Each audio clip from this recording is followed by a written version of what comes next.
good. Well, as I indicated this morning, so although my lectures here were on topics of text linguistics, pragmatics, so this does not necessarily mean that all my research I'm doing is within these fields of text linguistics, or that I use pragmatic terms of speech X all the time. But I'm mainly interested in political texts and translation, and also contexts in which political texts get translated. And that's what I would like to talk to you about today. I gave a lecture in September at a conference in Warsaw, conference about political linguistics, and when I saw the title and the call for papers, there was nothing about translation in it, and I thought, well, you have to send your abstract, and you have to say something about translation. And they contacted me and said, oh yes, your abstract is so relevant, and we would like you to give a plenary talk. I said, yes, even better. And then I'm now about writing up this paper, and that's I thought I use part of it for the discussion today, also to get a bit more feedback which I can use for the lecture. Oops, right. So one of the important concepts we need to think of is the concept of recontextualization, which comes from critical discourse analysis. Because if you think of how is politics or how political texts transmitted or transferred to the general public, so the media play a very important role in there. So if there is a speech, or the one we've just looked at, and then you have journalists reporting about it, so it's a different communicative event. The speech delivered in Parliament or delivered at a ceremony, and then journalists writing about it in a newspaper. So we have kinds of recontextualization, and journalists also take decisions then what to report and how to report it and how to contextualize it. And the way the media report about a particular political event or about a speech made by a politician has also an impact on how people, the public, perceives politics or what they think about a politician. So media play a role in the shaping of politics. And whenever we talk about recontextualization across languages and cultures, then translation has a role to play.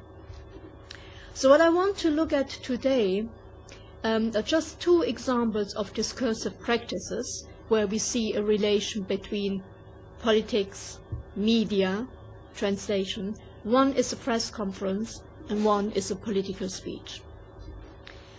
The press conference, which Badia defined as mediatization of political action, is a definition which I quite like, because you kind of stage the press conference for the media, so it's something where journalists are present. And the example I have is a press conference held by the German Chancellor Angela Merkel and the American President George Bush, and this was in Germany, in the town of Stralsund, in July 2006. At press conferences, normally you have brief statements by the politicians, and then this is followed by questions answers, where the journalists can ask questions to the politicians. And you find on the websites of the German government transcripts of these press conferences, and also on the website of the American government. And also for the American government, they speak of press availability, which is a nice name for the genre as well. So I have an English version and a German version of this particular press conference, and you have a bit more longer extracts on the handout. So what I have here is kind of to get it onto the PowerPoint slides, just kind of reduced elements. So you might want to look at the handout as well. So for this one here, as I said, you find the transcript on the website of the German government, but it was also cited at the website of a German university. So that's the website you have here. And the English one comes from the office of the press secretary of the White House. And you see, that's what you see on the handout, the way the press conference is contextualized. So the title, you have the reference to time and place, is slightly different in the two versions. The German one is in English, in German only. There is no explicit indication that translation or interpreting was somehow involved. The website of the American government mentions translation, because then when they refer to the chancellor, the German chancellor, so you see it's given in brackets as translated, and then you have the transcript. So translation is invisible for the German website, but it's visible to the American one. But not more, no, there's no more explanation, just as translated, so by signaling to the person that the German chancellor was not actually speaking in English, but that translation was involved.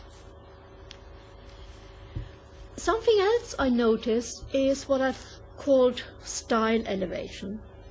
So if you look at the way Bush speaks, so these press conferences, you have these statements by the politicians first, which are kind of pre-prepared sometimes so that they have it in writing and read it out. But then when we have the interaction, when the journalists ask questions, so it's more spontaneous. So you're not knowing what questions will be asked and then find the answer which you had pre-prepared in writing somewhere before, but it's a spontaneous answer.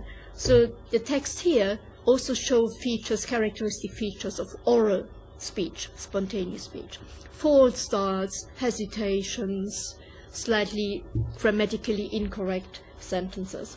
So if you look at the way Bush is represented here, and you have the longer quote on the handout, you know, on the Iranian issue, for example, the last time we were together, we talked, spent a lot of time with Iran. So in the middle of the sentence, it's not continuing as initially planned, but changing the syntactic structure.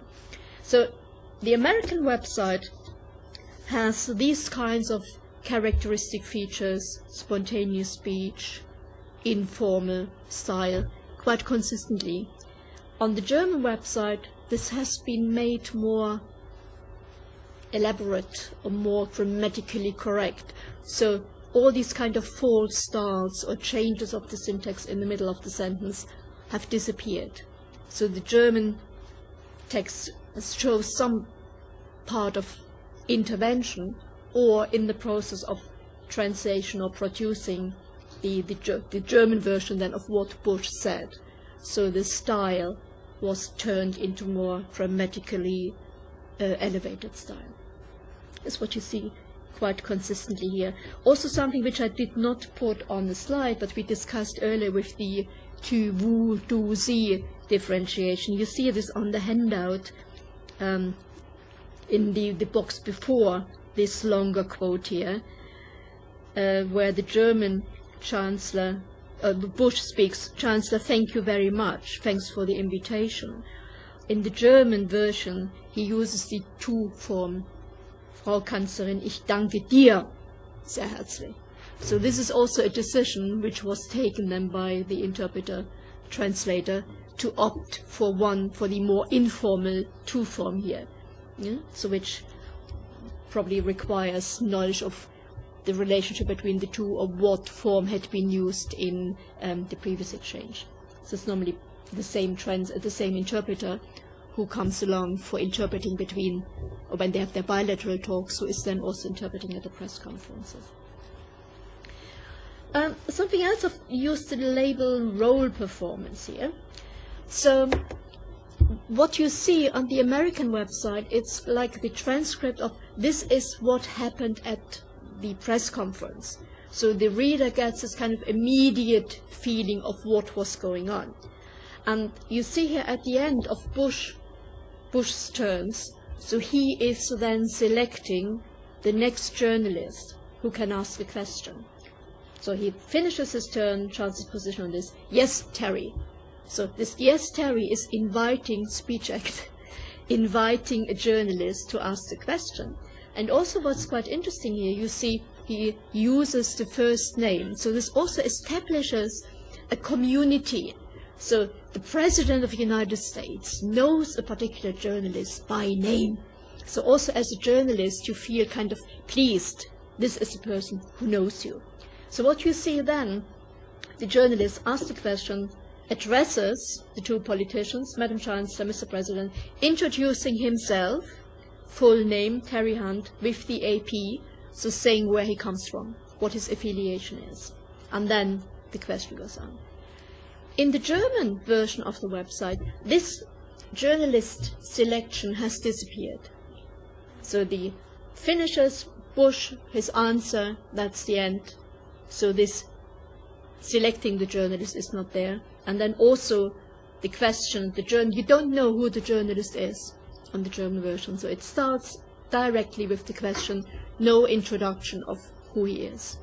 If you look at the German transcript, so when the journalist was a German, so they would give the name. So you see there here, Frage Scharlach on your handout. So the journalist is identified by name.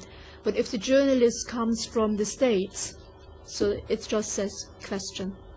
Yeah? But also then on the American website, the German journalist, where the name was given there, the name is not repeated on the American website, just says question.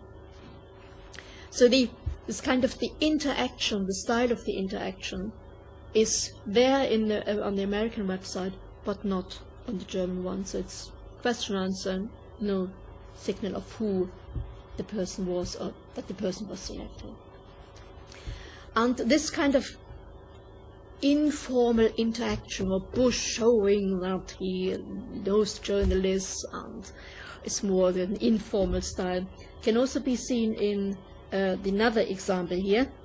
That's the last box on the handout. So just by looking at the two boxes, you see that the English one has much more, there are many more turns, question, answer. So the interaction between Bush and the journalist, there are many more turns than you have in the German one.